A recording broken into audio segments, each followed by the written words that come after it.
Hello viewers, আসসালামু আলাইকুম। শুরু করছি আমার ডেইলি ব্লগ, রান্নার ভিডিও। সারাদিন আমি কি করি না করি সেটাই আপনাদের সাথে শেয়ার করি। আজকে আমি রান্না করছি চিকেন খিচুড়ি, ঝরঝরে ভুনা টাইপ খিচুড়ি। আমি প্রথমে কড়াইতে সাদা তেল দিয়ে এতে আমি আদা রসুন জিরা পেঁয়াজ অ্যাড করে নেব। এতে একটু গরম মশলা, সামান্য পরিমাণ লবণ, সাথে হলুদের গুঁড়া, মরিচের গুঁড়া, ধনিয়ার গুঁড়া অ্যাড করে কিছুক্ষণ কষিয়ে নিব। কষানো শেষ হয়ে গেলে যখন এতে হালকা একটু তেল উঠে যাবে, এটা আমি পানি অ্যাড করে নেব।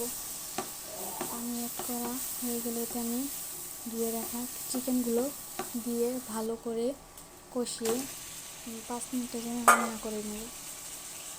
চিকেনটা ভালো করে নাড়াচাড়া দিয়ে কষানো হয়ে গেলে এতে আমি সবজি অ্যাড করে নেব, গাজর, আলু। আপনারা চাইলে আরও অন্য সবজি অ্যাড করে এই খিচুড়ি ট্রাই করতে পারেন। সবজিটা ভালো করে কষানো হয়ে গেলে এতে আমি ধুয়ে রাখা চাল, মটরশুঁটি অ্যাড করে নেব।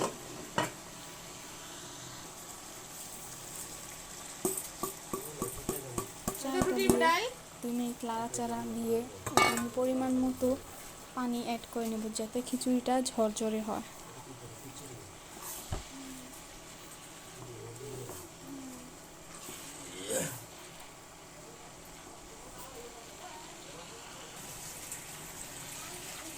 পানি দেওয়া হয়ে গেলে আমি অপেক্ষা করব চালটা ফুটেছে কি না। শেষ পর্যন্ত সবাই দেখে যাবেন। আর আপনারা সবাই বাসায় ট্রাই করতে পারেন। আশা করি সবার কাছে ভালো লাগবে ভিডিওটা। এরকম বাঙালির এরকম ঝরঝরে খিচুড়ি হলে আর কি লাগে, আর কিছুই প্রয়োজন নেই। সাথে যদি হয়,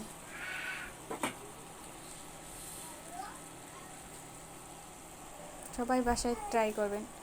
সাথে আপনারা ভর্তার আইটেম রাখতে পারেন, বেগুন ভাজি রাখতে পারেন, যার যার স্বাদ মতো। আমার কাছে এগুলোই ভালো লাগে।